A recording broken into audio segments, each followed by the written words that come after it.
పరిశుద్ధుడ ప్రేమగల తండ్రి, నీకు వందనాలు. సర్వోన్నతుడ, ఈ ఉదయకాల సమయం ప్రభువా తండ్రి, నీ యొక్క కృపలో మమ్మల్ని అందరినీ జ్ఞాపకం చేసుకోండి. నీ పాసానికి వస్తుండగా మమ్మల్ని తండ్రి నీ రెక్కల చోటును భద్రపరచండి. ఈ రోజు అంతటినీ నీ చేతులకు అప్పగిస్తున్నాం. సురక్షితంగా క్షేమముగా ఉండుటకు నీ కృప దయచేయమని క్రీస్తునామంలో ప్రార్థిస్తున్నాం పరమ తండ్రి. ఆమేన్. నా బ్రతుకు దినములు లెక్కింప నేర్పుము, దేవా ఈ భువిని వీడు గడియ నాకు చూపుము. ఇంకొంతకాలము ఆయుస్సు పెంచుము, నా బ్రతుకు మార్చుకొందును సమయము నిమ్ము. నా బ్రతుకు దినములు లెక్కింప నేర్పుము, దేవా ఈ భువిని వీడు గడియ నాకు చూపుము. ఎన్నో సంవత్సరాలు నన్ను దాటిపోవుచున్నవి, నా ఆశలు నా కలలని వెంబడించుచుంటిని. ఫలాలు లేని వృక్షము వలె ఎదిగిపోతిని, ఏనాడు కూలిపోదును ఎరుగకుంటిని. నా మరణ రోదన ఆలకించుము ప్రభు, మరల నన్ను నూతనముగా చిగురు వేయుమి. నా బ్రతుకు దినములు లెక్కింప నేర్పుము, దేవా ఈ భువిని వీడు గడియ నాకు చూపుము. నీ పిలుపు నేను మరచితే, నా పరుగులో నేనలసితే, నా స్వార్థము నా పాపము పతన స్థితికి చేర్చెను. నా అంతమెటుల నుండును భయము పుట్టుచున్నది, దేవా నన్ను మన్నించుము, నా బ్రతుకు మార్చుము. యేసుని చేతికి ఇక లొంగిపోదును, విశేషముగా రూపించుము నా శేష జీవితం. నా బ్రతుకు దినములు లెక్కింప నేర్పుము, దేవా ఈ భువిని వీడు గడియ నాకు చూపుము.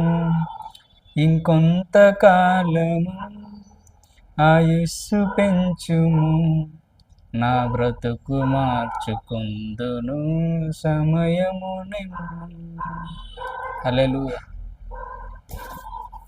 ఈ ఉదయకాల సమయము పరిశుద్ధ గ్రంథం నుంచి వాక్యము తీసుకొని ధ్యానించుకుందాము.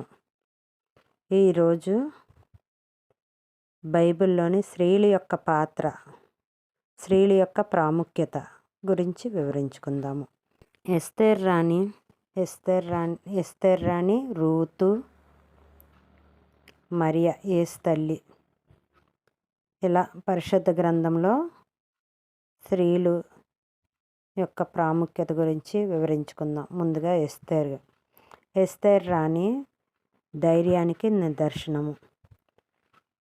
తన జాతి నాశనం అయిపోతుందంటే చచ్చినా చంపినా పర్వాలేదన్నట్లు తన ప్రాణాలకు తెగించి రాజు యొద్దకు వెళ్ళి ఉన్నది. దేవుడు మనల్ని క్లిష్టమైన పరిస్థితుల్లో ఒక ఉన్నత స్థానంలో ఉంచాలంటే కొన్ని కఠినమైన నిర్ణయాలు కూడా తీసుకోవాల్సి వస్తుంది. ఇతరులను రక్షించుటకు ఎస్తేరు తన ప్రాణాలకు తెగించి రాజు దగ్గర వాళ్ళని రక్షించుటకు, ఆ దేశ ప్రజలను రక్షించుటకు ఆవిడ ఒక నిర్ణయం తీసుకొని రాజు దగ్గరికి వెళ్ళినట్లుగా ఉంది. అలాగే రూతు నమ్మకత్వానికి నిదర్శనం. అత్తను విడిచిపెట్టకుండా నీ దేవుడే నా దేవుడు, నీ ప్రజలే నా ప్రజలని విశ్వాసంతో నిలబడింది. మన నమ్మకత్వం దేవుడి నుండి గొప్ప బహుమానాన్ని యేసుక్రీస్తు వంశావళిలో ఆవిడ అత్తని నమ్మకంతో అత్త వెనక వెళ్ళినట్లుగా అలాగే నీ ప్రజలు నా ప్రజలు, నీ దేవుడే నా దేవుడు, నీతోటే నేను ఉంటాను అన్నట్లుగా అక్కడ వ్రాయబడి ఉన్నది. అలాగే మరియా యేసు తల్లి విధేయతకు నిదర్శనం. నీ చిత్తమే సిద్ధించునుగాక అని దేవుని ప్రణాళికకు పూర్తిగా లోబడింది. దేవుడి చిత్తానికి ఆవిడ అప్పగించుకున్నది. దేవుని మాటలకు లోబడితే మన ద్వారా అసాధ్యమైన కార్యములను జరిగించువాడు దేవుడే. స్త్రీల ప్రత్యేకత గురించి మీరు 3 స్త్రీల గురించి మనం ధ్యానించుకున్నాము. పరిశుద్ధ గ్రంథంలో చాలామంది ఉన్నారు.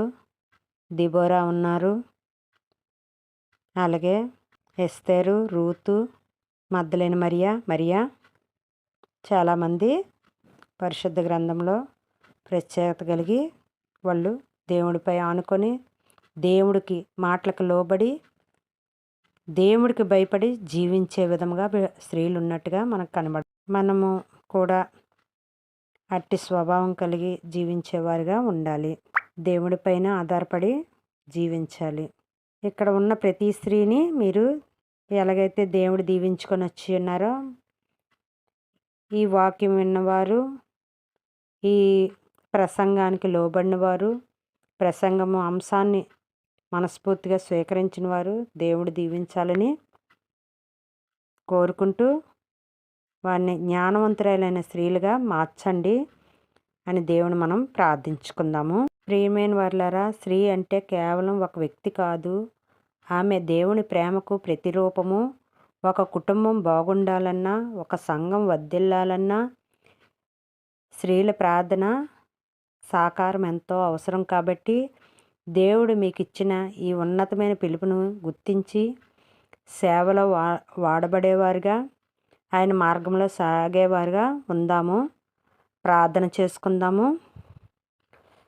పరిశుద్ధమైన మా తండ్రి, ఈరోజు మాకు అనుగ్రహించిన శ్రేష్టమైన సమయాన్ని బట్టి నీకు వందనాలు.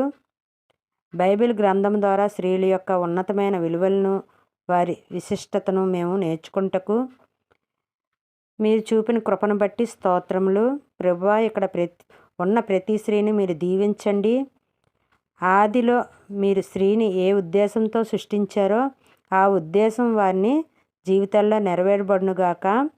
వారి జ్ఞానవంతురాలైన స్త్రీగా మార్చబడి తన ద్వారా తమ ఇల్లును భక్తితో కట్టుకునేవారుగా ఉండుటకు సహాయం చేయండి. అత్తను ప్రేమించిన రూతు వలె, జాతిని రక్షించిన ఎస్తేరు వలె, పరిచర్యలో పాలు పంచుకుంటున్న మరియా మార్తల వలె మేము అందరూ కూడా సమాజంలో ఒక వెలుగుగా ఉండుటకు సహాయము చేయండి. ప్రతి కుటుంబంలో స్త్రీ సమాధానకర్తగా, ఓర్పునిచ్చేవారిగా, ప్రార్థన యోధులుగా ఎదగడానికి మీ యొక్క ఆత్మశక్తిని ప్రసాదించండి. వారికున్న ప్రతి అవసరతను, భారాన్ని తొలగించి నీ కృపతో నింపండి. ఈ ప్రసంగం విన్న ప్రతి ఒక్కరి హృదయాల్లో నీ ఒక్క వాక్యము ఫలించే సహాయం దయచేయమని మా రక్షకుడైన యేసుక్రీస్తు నామమున అడుగుచున్నాం పరమ తండ్రి. ఆమెన్.